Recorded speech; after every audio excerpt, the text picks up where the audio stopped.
Boa noite, irmãos. Graça e paz. Você que está nos acompanhando também, que bênção estarmos juntos mais uma vez e juntos em torno da palavra de Deus, permitir que o Espírito Santo de Deus fale ao nosso coração. Você, independente da sua idade, você já imaginou em algum momento da sua história de consciência e de razão, em algum momento você já se imaginou perdendo os seus direitos de cidadão brasileiro por causa da sua fé em Jesus? Em algum momento, você perdendo seus direitos de cidadão, que todos nós temos, direito à educação, à saúde, por causa da sua fé em Jesus? Em algum momento, bem provável que a gente não pense nisso, né?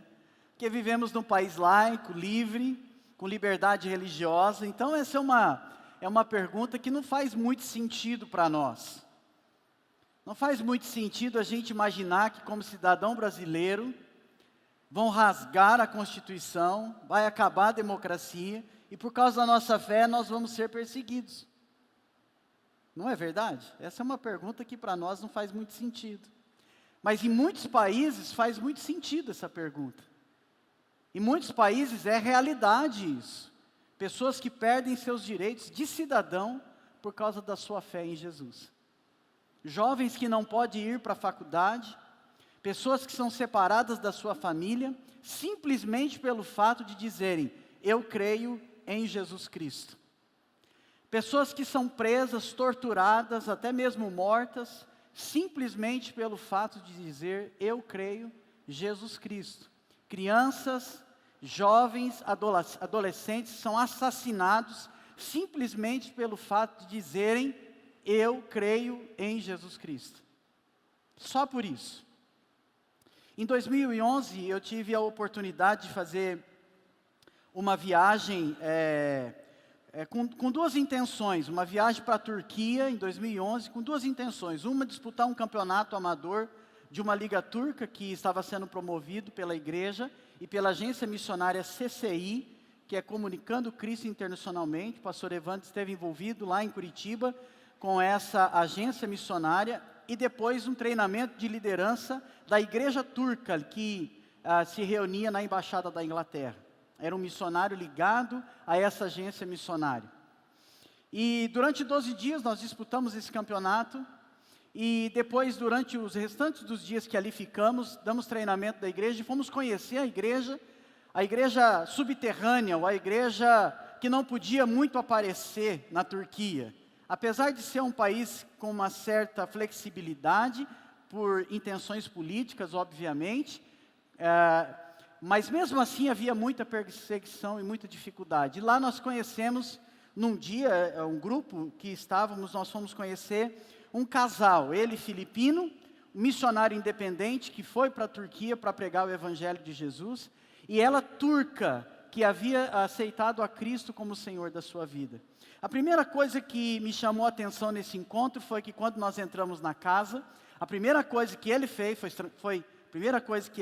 foi trancar as portas, fechar todas as janelas e pedir para que falássemos baixo. Esse foi o primeiro impacto. Imagina nós, crente do Brasil, chega na casa do outro, faz mal bagunça. Está pronto o churrasco. Vamos pedir a pizza? Não podia nada disso.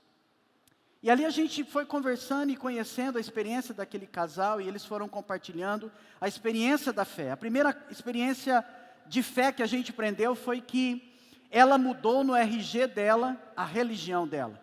Na Turquia, primeiro cabeçalho do RG está a religião da pessoa. Isso tem a ver com a questão do governo, até mesmo para o controle religioso, inclusive. E é interessante que nós fomos conhecendo a realidade deles, e isso foi o primeiro impacto, porque também não temos isso aqui no Brasil, no nosso RG, não tem a religião que cremos no nosso RG. E a primeira coisa que ela nos mostrou foi o RG e a mudança que ela fez de muçulmana para cristã. Uma coisa que também eles compartilharam foi a dificuldade que eles tinham de alugar casas. Ninguém alugava a casa para eles, porque eles eram crentes em Jesus. e só é permitido alugar o subsolo. A partir do primeiro andar, só muçulmano. E como cristãos, nós estávamos no subsolo daquele prédio. E ele fechou as cortinas para que ninguém que passasse pudesse ouvir ou até mesmo ver que estava tendo uma reunião, e quem sabe uma reunião cristã.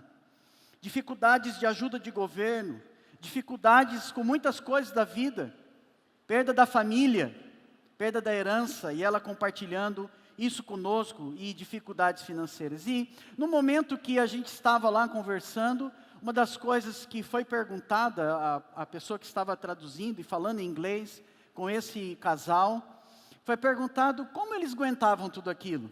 Nós éramos brasileiros, é uma outra realidade, a gente queria entender, queria saber como funciona isso, como é viver numa situação dessa, como é viver debaixo de uma pressão dessa, debaixo de uma provação dessa, debaixo de algo tão ruim assim, só pelo fato de ser crente em Jesus. E foi perguntado como eles aguentavam e se em algum momento da vida deles, eles pensaram em desistir. Ela pensava em desistir. A palavra que nós recebemos foi um não, em inglês bem categórico, bem audível. A sala estava em silêncio, mas o não foi bem grande, o não foi bem alto. E ela diz, me lembrando dessa história, preparando essa mensagem, ela diz, porque não há nada melhor do que ser perdoada e ser filha de Deus. Não há nada melhor que crer em Jesus. Foi um não bem categórico que soa até agora na minha memória. É para esse tipo de gente que está vivendo situações de dificuldade, por causa da sua fé que Pedro escreve. Não dá para voltar atrás quando Deus nos dá nova vida em Cristo. Não dá para voltar atrás quando somos santos em Jesus. Não dá para voltar, só dá para olhar para frente. Assim como aqueles cristãos que nós estamos vendo aqui na carta de 1 Pedro, que Pedro está escrevendo para aqueles que foram espalhados por causa da perseguição, não dá para voltar para casa. Não dá para voltar para Jerusalém.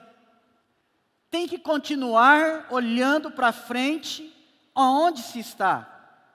E é por isso que o nosso tema tem a ver com a ideia de resistência, resistir, permanecer firme, suportar, na certeza de que Deus está cuidando da nossa vida, na certeza de que Deus está no controle da nossa história e da nossa existência. Foi isso que Deus trouxe à minha memória quando eu estava estudando e meditando nessa palavra que nós vamos ler agora, na carta de 1 Pedro, capítulo 1, versículo 14 em diante. 1 Pedro, você está na sua casa, por gentileza, faça uso da Bíblia, do aplicativo, da palavra de Deus, mantenha aberto, vamos aprendendo com aquilo que o Senhor quer nos ensinar nesta noite, quer fortalecer o nosso coração. 1 Pedro, capítulo 1, versículo 14.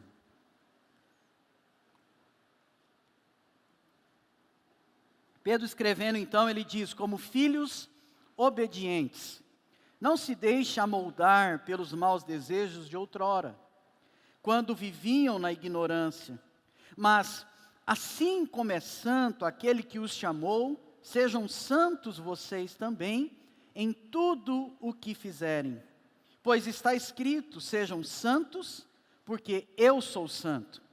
Uma vez que vocês chamam Pai, aquele que julga imparcialmente as obras de cada um, portem-se com temor durante a jornada terrena de vocês.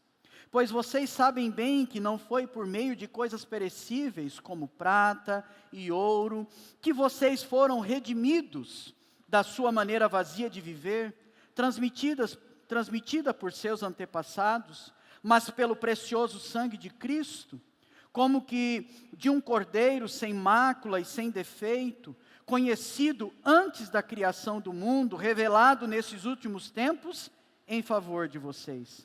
Por meio dele, vocês creram em Deus, que o ressuscitou dentre os mortos e o glorificou, de modo que a fé e a esperança de vocês estão em Deus. Agora que vocês purificaram a vida pela obediência à verdade, visando ao amor fraternal e sincero, amem sinceramente uns aos outros e de todo o coração. Vocês foram regenerados, não de uma semente perecível, mas imperecível, por meio da palavra de Deus, viva e permanente. Até o versículo de número 23. O tema nosso dessa noite é resistência, mas resistência através do viver santo. Resistência através do viver santo. Duas palavras positivas: resistir e viver santo. Na semana passada nós vimos resistência na provação. Provação não é uma palavra muito boa, muito agradável. A gente não quer muito viver isso. Mas hoje, o que Deus vai falar ao nosso coração tem a ver com essas duas coisas positivas: resistir através da nossa vida santa em Deus. Esse texto que nós lemos de 1 Pedro fala sobre santificação.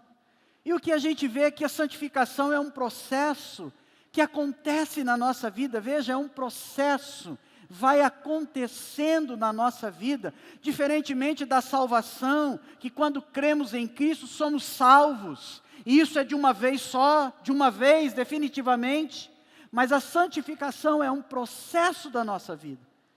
Estamos numa jornada de aprendermos a sermos semelhantes a Jesus.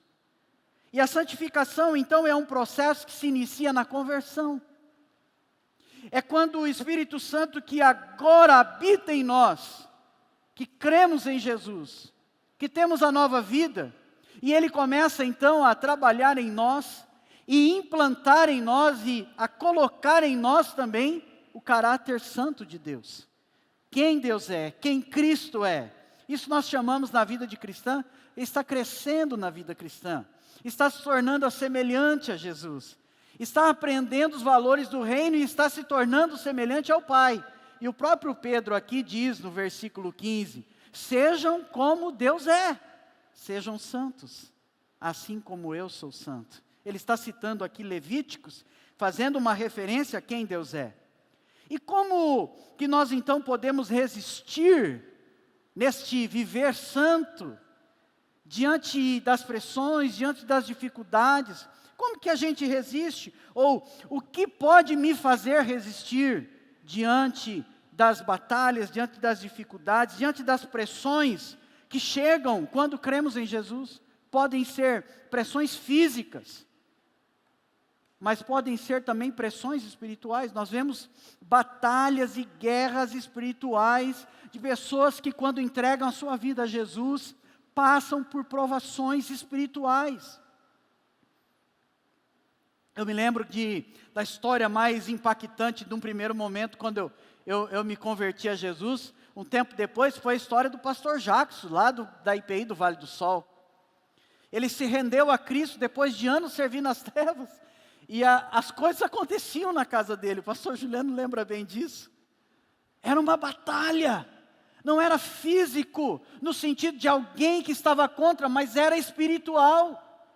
Alguém que foi resgatado das trevas, havia uma oposição para que aquela vida não continuasse pertencendo ao Senhor.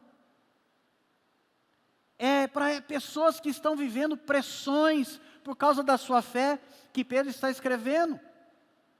Que não dá para voltar, tem que seguir, resistir. E nós podemos resistir através do nosso viver santo. E o que me faz resistir? A primeira lição que eu quero compartilhar com vocês desse texto, para aprendermos nesta noite, é que eu resisto e vivo uma vida santa por causa da minha identidade em Cristo Jesus. Por causa daquilo que eu sou em Deus, é que eu resisto. E aí a primeira lição que Pedro ensina no versículo 14, e você pode ir acompanhando, que vamos ver aqui, olhar os versículos, ele diz, como filhos. Essa é a primeira palavra que ele diz, como filhos obedientes. Como filhos, por causa da identidade que temos em Deus, de filhos, é que podemos resistir. E como filho, eu sei que eu tenho um Deus e Pai. Você sabe disso? Amém? Amém? Você está em dúvida ainda? Como filho, eu sei que eu tenho um Deus e Pai que cuida de mim em toda e qualquer circunstância da minha vida. Mesmo quando eu não vejo, eu sei que Ele cuida de mim. Pedro está lembrando, vocês receberam uma herança incorruptível, uma salvação, por causa do Pai de vocês que os escolheu, os elegeu. Lá nos primeiros versos, primeiro versículo ele fala os eleitos de Deus. Depois ele diz, o Pai escolheu vocês, o versículo 2. E agora ele está dizendo, vocês são filhos de Deus. Ele está lembrando, como filhos, vivam dessa maneira. Como filhos, creiam no cuidado de Deus sobre vocês. Como filhos, não esqueçam que vocês têm um Pai zeloso, cuidadoso, amoroso, misericordioso. Um Deus que cuida da gente como se a gente fosse uma propriedade. Está lá em segundo, aqui em 1 Pedro 2,9, ele diz, vocês são minha propriedade. Ninguém toca, ninguém pega, vocês são meus. É nessa perspectiva que a gente tem que andar para resistir e ter um viver santo. Porque é para isso que eu e você fomos chamados. Paulo escreve em Efésios para o louvor da glória de Deus. Somos chamados para viver nesta terra como filhos. Como filhos, temos um Pai. Eles creram no Evangelho, aqueles irmãos. E creram justamente pela pregação de Pedro, pela pregação de Paulo, pela pregação dos apóstolos. Pedro é aquele que em Atos, no capítulo 3, faz aquele sermão, ungido pelo Espírito Santo de Deus, e milhares de pessoas se convertem, e a igreja começa naquele momento. Eles ouviram o Evangelho, eles creram no Evangelho, eles nasceram de novo. E agora eles têm um Pai. Veja, o judeu não chamava Deus de Pai. O judeu nem pronunciava o nome de Deus. É Jesus que inicia essa novidade. Ele diz, o meu Pai. Ele diz, Abba, Pai, Paizinho querido. Ele diz na oração do Pai Nosso, o nosso Pai. Isso é maravilhoso. Nós não podemos esquecer que em Cristo temos um Pai zeloso, um Deus que cuida da nossa vida. O Deus que zela por nós, e é isso que Pedro está lembrando aqueles irmãos como filhos. Saibam que tem um Deus e um Pai que cuida de vocês. Por que eu resisto? Porque eu sei que eu tenho um Pai. Por causa da minha identidade. E a minha identidade tem a ver com aquilo que eu vou ser, com o caráter de Deus. Quando nós recebemos a nossa nova vida em Cristo, quando cremos nele, nascemos de novo, o Espírito Santo começa a produzir em nós frutos de justiça, e começa a trabalhar em nossa vida, e revelar, e trazer também para nós o caráter santo de Deus. É por isso que ele está dizendo, como o Pai de vocês é santo, sejam santos vocês também em tudo que vocês fizerem. É como ele estivesse dizendo, esta é a vontade de Deus para a sua vida, seja santo como eu sou santo. Eu produzo em você santidade. Eu estou produzindo em você santidade. Veja só o versículo, bem o comecinho do versículo aqui, ele vai dizer assim, versículo 2 do capítulo 1, ele diz, pela obra santificadora do Espírito, vocês foram gerados para a obediência a Jesus. Como filhos de Deus, nós temos um propósito, de viver em santidade na presença do Senhor. E o que me faz existir é a minha identidade, é quem eu sou. E Pedro está lembrando aquilo que eles eram em Deus.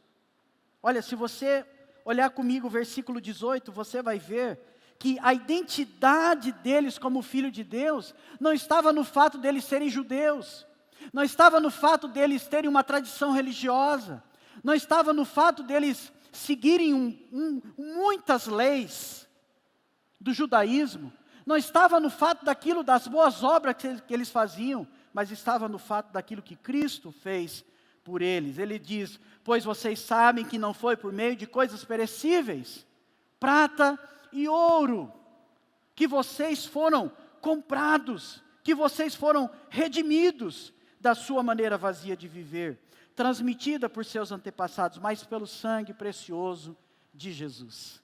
Pelo sangue precioso de Cristo. A palavra remidos é a mesma palavra usada para alguém que compra um escravo e dá liberdade a ele. Na cruz, Jesus comprou a nossa liberdade. E na cruz, Jesus nos deu a possibilidade de chamarmos Deus de Pai. João 1,12 escrevendo diz, 11 ele diz, ele veio para os seus e os seus o rejeitaram. No versículo 12 ele diz, mas a todos quantos creram no seu nome, deu-lhes o poder de serem feitos filhos de Deus.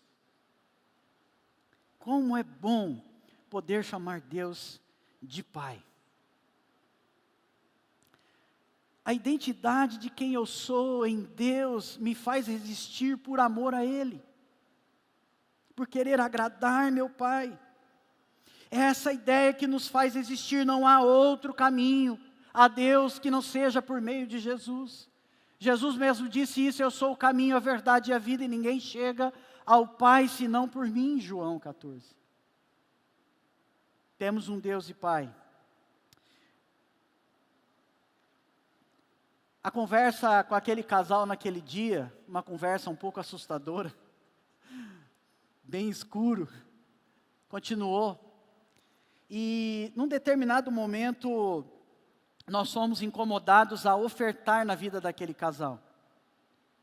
E todos nós que ali estávamos, fomos falando em português mesmo, eu estou sentindo desejo de ofertar, vocês não acham que a gente podia dar uma oferta para esse casal? E Deus nos moveu e demos uma oferta a eles.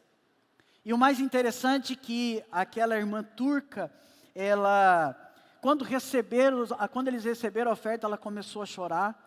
E a gente não entendeu muito, não sabia se estava agradando, se estava fazendo alguma coisa que não devia fazer.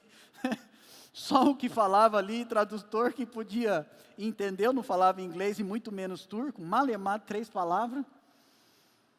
E ela disse em turco, e aí o marido traduziu em inglês, dizendo, nesta manhã nós oramos a Deus pedindo providência, porque já estava acabando a comida e o leite das crianças.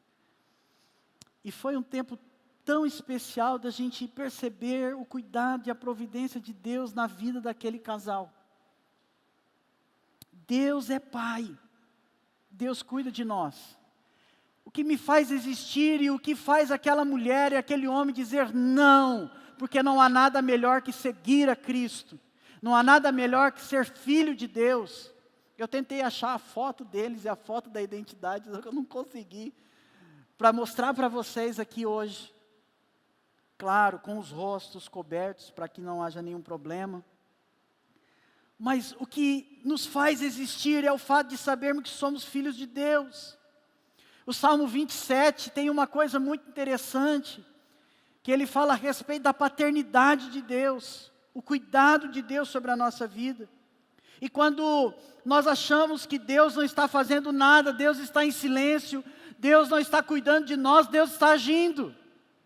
Veja, chegamos no momento da providência de Deus, fomos instrumentos da providência de Deus e não imaginávamos o que Deus estava fazendo naquele dia. Achávamos que estávamos apenas conhecendo uma história de vida com Cristo. Mas Deus estava também nos usando naquele momento para ser instrumento da providência dEle na vida de uma família que não fazíamos ideia e jamais iríamos conhecer na nossa vida. Deus está no controle, no cuidado da nossa vida e da nossa história. Paternidade de Deus sobre a nossa vida. Olha só o versículo 17, ele diz, uma vez que vocês chamam de Pai. Como eu já disse, o judeu não chamava Deus de Pai, mas agora em Cristo, Pai. Porque eu sou teu filho. É por isso que Pedro está dizendo, como filhos, não esqueça quem você é. Como filho, você tem um pai zeloso que cuida de você em toda e qualquer situação. Muitas vezes há pessoas que, pelo fato de terem tido dificuldade com paternidade ou maternidade, pessoas que foram maltratadas, pessoas que foram abusadas, receberam palavras difíceis, duras, pessoas que têm marcas com relação à autoridade, muitas vezes não conseguem entender a paternidade de Deus, ou muito menos não aceitam a paternidade de Deus. Se sentem indignas, se sentem não merecedoras. E Deus é Pai que cuida de nós. E Deus quer que a gente viva plenamente a paternidade dEle na nossa vida. E talvez hoje você precisa liberar perdão. Você precisa perdoar esta autoridade que te maltratou. Eu sei que isso é um processo difícil, não é fácil, mas deixa o Espírito Santo de Deus agir sobre a sua vida. Uma das coisas que durante muito tempo da minha juventude, da minha adolescência e da minha infância, mas mais da juventude e adolescência, eu questionei, eu não gostava de ouvir sobre Deus, de ouvir sobre religião. Porque eu ficava pensando como que este Deus pode ser tão ruim, que levou tão cedo a minha mãe, levou tão cedo o meu pai. E eu não gostava desta ideia de igreja, não gostava desta ideia de ter que acreditar num Deus, que é muito ruim, que fez isso com a gente. E um dos primeiros versículos que eu aprendi na minha nova vida em Cristo foi: quando teu pai e a tua mãe te desamparar, ou não estar mais, ou faltar, eu vou cuidar de você. É isso que diz o Salmo 27. Quando o teu pai e tua mãe não existir, te desamparar, te abandonar, eu vou ser o seu Deus. Eu vou cuidar de você, porque eu sou seu pai. Isso quebrou totalmente a dor do meu coração. Isso me fez entender que então Deus iria cuidar da minha vida, através da vida de pessoas, através da igreja, através daquilo que Ele achasse melhor fazer. E Ele assim fez, e Ele assim tem feito até hoje. Eu resisto por causa da minha identidade. Identidade ganhada na cruz. E eu resisto porque eu tenho um Pai que cuida de mim, amém? Eu tenho um Pai, eu e você temos um Deus e Pai que cuida de nós. E por causa desse Pai cuidadoso e zeloso, eu quero viver para Ele. Eu quero agradar a Ele. E é por isso que Pedro está dizendo no versículo 14, como filhos obedientes. Ele dá a qualidade daqueles irmãos. Vocês são obedientes, porque vocês são filhos. E essa é a segunda lição que a gente aprende aqui, olhando para esse texto e meditando nessa palavra que Deus está preparando nesta noite para o nosso coração, resistindo através do viver santo. Eu resisto porque eu sou filho de Deus, por causa da identidade que eu ganhei em Cristo Jesus, comprada não por coisas perecíveis, mas pelo sangue precioso de Jesus, quando eu entreguei a minha vida a Ele e criei, e me tornei uma nova criatura. Ganhei um Pai zeloso e cuidadoso. E porque esse Pai é zeloso e cuidadoso, eu quero amar Ele. E eu vou amar Ele através da minha vida. Como filho obediente, eu quero agradar o Pai através da minha vida. Foi para isso que o Espírito Santo nos santifica, para sermos obedientes a Jesus Cristo. É o que o versículo lá no comecinho diz: vocês foram escolhidos de acordo com o pré-conhecimento de Deus Pai, pela obra santificadora do Espírito Santo para a obediência a Jesus Cristo. Somos filhos obedientes, que agora fomos restaurados para viver dessa maneira. Uma das marcas, grandes marcas do cristão, é ser obediente. Mas não obediência por causa de medo. Obediência em amor. Obediência porque eu amo o Pai. Obediência porque eu amo a Deus. Obediência porque eu amo a Jesus e eu quero viver de uma forma que a minha vida agrade a Ele. Satisfaça a Deus e dê louvor a Deus. Mesmo sendo imperfeito, mesmo sendo pecador, mesmo podendo vacilar, eu quero viver de acordo com aquilo que a minha identidade diz, que eu sou filho do Deus Altíssimo. Se eu e você recebêssemos, quando nos convertemos, uma identidade, assim como lá no mundo muçulmano, no RG, a primeira coisa que estaria escrita: filho, filha de Deus, em Cristo Jesus. Essa seria a primeira coisa. Mas o meu compromisso me faz resistir. Se eu resisto pela minha identidade, quem eu sou, eu também resisto por causa do meu compromisso. Eu quero agradar o meu Pai. Paulo, escrevendo aos Efésios, diz que antes de Cristo, nós éramos filhos da desobediência. Éramos sujeitos à ira de Deus. Vivíamos o curso do Deus desse século e deste mundo, Satanás. Mas agora, Pedro está dizendo, vocês são filhos obedientes. Aleluia. Porque essa não é uma graça nossa. Isso não é uma coisa que nós temos em nós. Mas em Cristo nós herdamos este caráter santo de Deus, que vai sendo diariamente na nossa vida implantado por meio da obra do Espírito Santo de Deus. E nós podemos fazer isso de que maneira? A primeira maneira que eu vivo o meu compromisso para resistir e ter um viver santo é submetendo a minha vida a Cristo. Sujeitando a minha vida a Cristo. É isso que Pedro está dizendo quando ele diz aqui no versículo 14, ele diz: não se deixe amoldar pelos desejos de outrora quando viviam na ignorância. Amoldar é tomar forma, é ficar parecido com aquilo que não provém do Senhor. Ele está dizendo, não voltem a fazer, não voltem a praticar, não voltem a ter aquela velha vida que vocês tinham antes, porque vocês agora são filhos obedientes e querem viver para agradar o Pai. Como que eu resisto? Me submetendo a Cristo, me sujeitando a Cristo. Ele diz, quando ele diz mais assim, versículo 15, como é santo aquele que os chamou, sejam santos vocês também em tudo que fizerem. Na nossa vida, em tudo que fizermos. Isso implica submeter a nossa vida a Cristo. Como eu vivo o meu compromisso para agradar o meu Pai? Me sujeitando a Cristo, me submetendo a Cristo, vivendo debaixo da orientação de Cristo. Eu comecei a ajudar o pastor Jeremias, lá da Casa de Oração, num projeto de evangelização, lá no futevôlei, lá no meu bairro. E ontem teve torneio, nós tivemos uma disputa lá muito, muito legal, muito gostosa.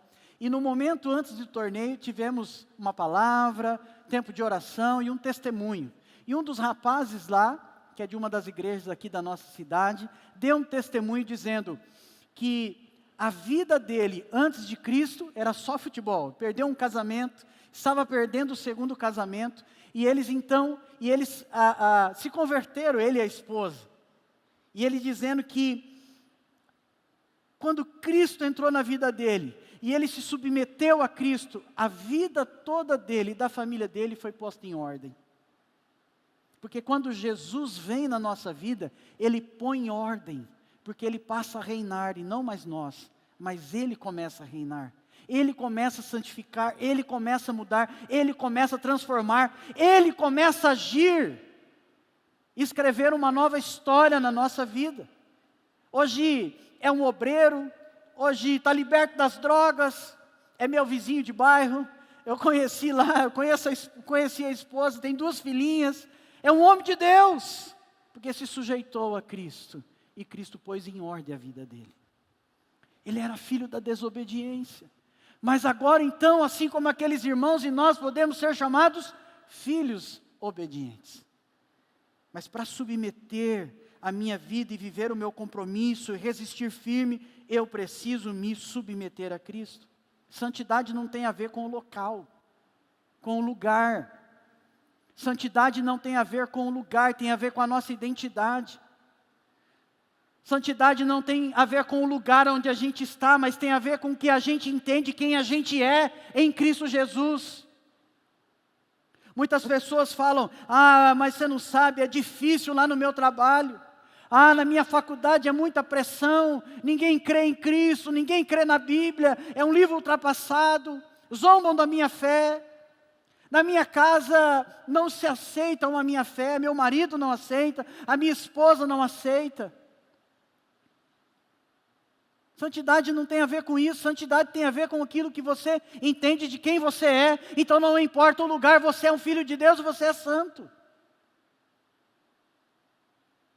Não importa.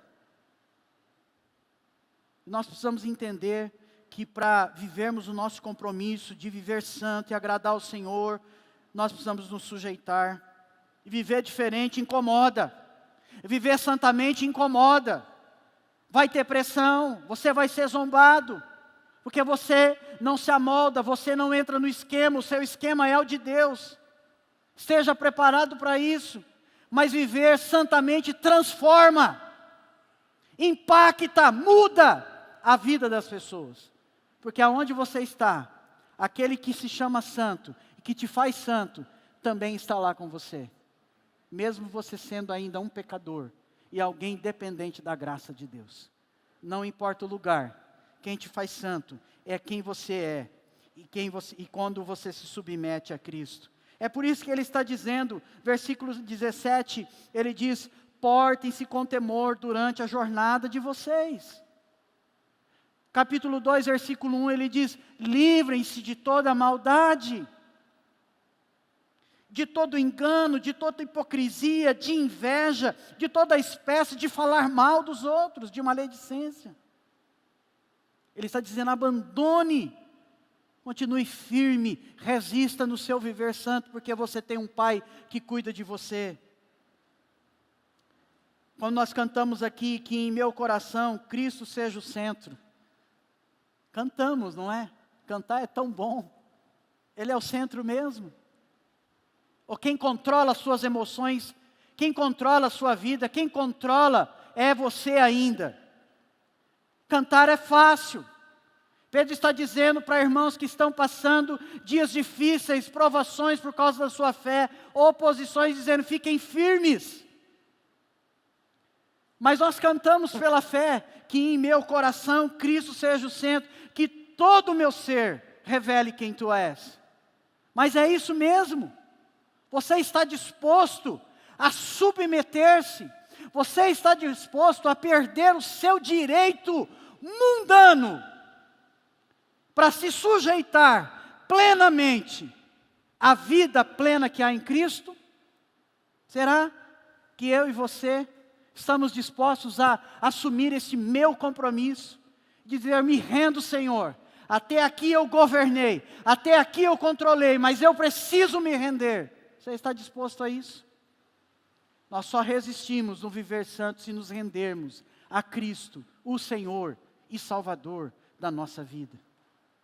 Ter a Cristo como Salvador é muito bom, é necessário, mas ter a Cristo como Senhor também é o ideal e mais do que necessário, para que Ele governe, para que Ele controle, para que Ele cure, para que Ele reja, vá regendo toda a nossa vida. Muitas pessoas não estão prontas, mesmo crentes em Jesus, a abrir mão do seu direito por causa de Jesus.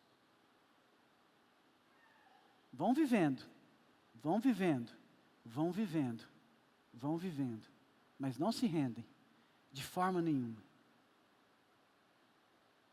Pedro está escrevendo, versículo 17, e diz assim, vocês chamam Deus de Pai, que julga imparcialmente. Deus é justo juiz. Ele julga crentes e não crentes, ímpios e justos, eleitos e não eleitos. Ele julga a nossa vida. Ser filho de Deus e tê-lo como Pai, não exime a nossa responsabilidade de viver santamente nessa terra. E essa é a palavra que todos nós, e para todos nós, dura de desafio para o nosso coração. Não é fácil.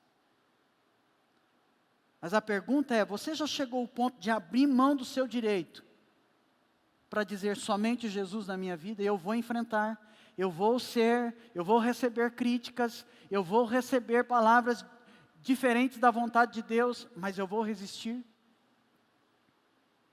Como pode um jovem manter puro o seu coração? Obedecendo a palavra de Deus. Como pode um jovem resistir a uma faculdade? Obedecendo a palavra de Deus. Vivendo a vontade de Deus. É simples. Mas quando a gente esquece quem a gente é, e quando a gente esquece que a gente tem um compromisso com o nosso Pai, a gente está sujeito a não resistir. e ser atropelado. E quando a gente vê, só a graça e a misericórdia de Deus para nos levantar novamente. Precisamos aprender a nos sujeitar, a nos quebrar diante do Senhor, Deus e Pai. Como que eu resisto me fortalecendo na palavra de Deus? Foi assim que eles fizeram. Fortaleciam na palavra de Deus. Olha só o que Pedro vai escrever para eles e para nós, dizendo aqui no versículo 22. Agora vocês purificaram a sua vida pela obediência à verdade. A verdade era o evangelho que eles haviam crido, que eles haviam recebido através da pregação dos apóstolos. Eles não tinham a Bíblia, como nós a temos. Eles tinham fragmentos, tinham as pregações. Já existia, sim, os livros do Antigo Testamento, os primeiros 5 livros, chamados a Torá, mas não era todo mundo que tinha acesso, era mais na sinagoga. Mas o pouco que eles tinham, aquele pouco estava fazendo a diferença na vida deles. Eles estavam se fortalecendo por meio da palavra. Assim como nós somos salvos, redimidos, por meio da obra de Cristo, com o versículo 19, nós somos também, por meio da palavra de Deus, purificados e fortalecidos. E nós precisamos entender isso, para que possamos resistir. Lâmpada é para os meus pés, né? É a tua palavra, e luz para o meu caminho. Na NVI é uma outra tradução, não decorei ainda. Diz assim: a tua palavra é lâmpada que ilumina os meus passos. E luz que clareia o meu caminho. É por isso que Pedro está escrevendo, dizendo no versículo 2, como crianças recém-nascidas. Eles eram recém-nascidos, eles eram convertidos recentemente, e já foram espalhados, exilados, por causa da fé.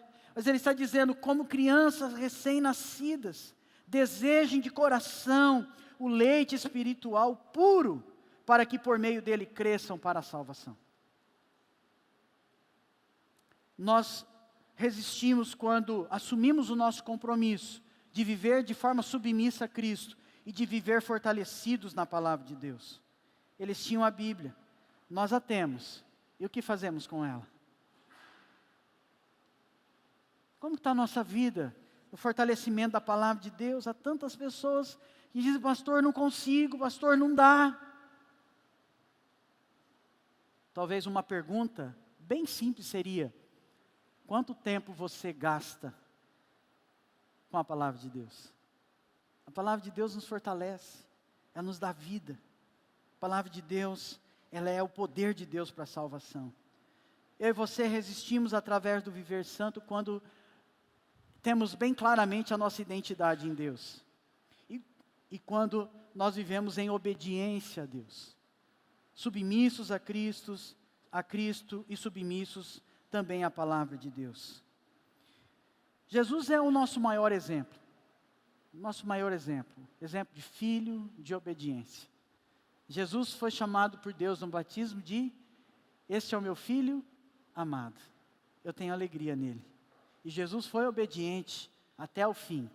O apóstolo Paulo dizendo que ele foi obediente até a morte. E morte de cruz. Para que por meio dele, eu e você pudéssemos ter vida. Vida plena. Para que eu e você pudéssemos ter uma filiação. Para que eu e você pudéssemos ser chamados filhos e filhas de Deus. Para que eu e você pudéssemos ter um pai zeloso pela nossa vida e cuidadoso. Para que eu e você pudéssemos crescer à semelhança de Cristo, em santidade, diante de Deus. Eu não sei que áreas da sua vida você precisa, nessa noite, dizer, Senhor, eu quero me render. Senhor, eu quero aprender a confiar em Ti. Senhor, eu quero aprender a confiar que eu tenho um Deus e Pai que cuida de mim.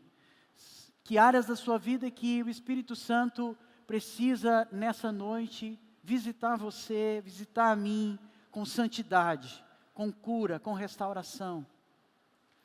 Que áreas da sua vida têm histórias marcadas por paternidade e maternidade traumática. Que você precisa nessa noite dizer, Senhor, eu quero perdoar, eu quero liberar perdão, eu quero viver plenamente na tua presença. Eu quero desfrutar plenamente da paternidade. Talvez você não consiga confiar em Deus como seu pai.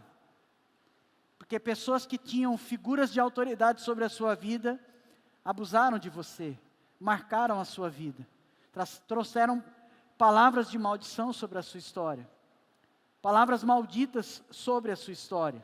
E talvez hoje você não consiga viver plenamente em confiança, porque você diz, eu não sou digno. Talvez você ainda se sinta culpado por aquilo que fizeram contra você. Mas nessa noite, essa palavra de Deus vem para o nosso coração, nos lembrando quem somos. Somos filhos, temos um pai, e somos chamados para ser obedientes. Pare de dar desculpa, seja obediente a Deus. Para de culpar o outro, seja obediente a Deus. Assuma a sua responsabilidade, perdoe essa figura de autoridade e viva plenamente a paternidade que há em Deus para a nossa vida. Porque se o seu pai e a sua mãe não cumpriu o papel, você tem um Deus e Pai que cumpre, que é zeloso, que é cuidadoso pela sua vida. Para ser filho de Deus é preciso passar por Jesus, pela cruz de Jesus. Crer em Jesus como Senhor e Salvador da sua vida. Talvez essa é a oração que você precisa fazer nessa noite. Senhor Jesus, eu reconheço. Qual foi a pregação de Pedro? Arrependam-se, e os seus pecados serão perdoados. O reino de Deus está próximo. Jesus está chegando. Jesus está chegando na sua vida. Jesus está próximo. Arrependa-se. Ele tem vida nova para você. Você vai ganhar no seu RG celestial que você é filho de Deus. Que você é filha de Deus. Propriedade exclusiva e ninguém pode tomar isso de Deus. Nem a morte, nem a vida, nem os anjos. Nem a altura, nem profundidade, nem coisas do presente, nem do porvir, nada pode nos separar do amor de Deus que está em Cristo Jesus, como Paulo escreveu aos Romanos. Esse é um presente eterno, uma herança incorruptível, que nós recebemos em Cristo Jesus. É isso que Pedro escreve logo no começo, que vimos na semana passada. Uma herança incorruptível, que nem o ouro, nem a prata pode comprar, coisas perecíveis, porque é uma semente imperecível, porque é em Cristo Jesus, que venceu eternamente, que realizou de uma vez por todas o sacrifício, para que eu e você pudéssemos ter vida plena, uma paternidade plena na presença do Senhor.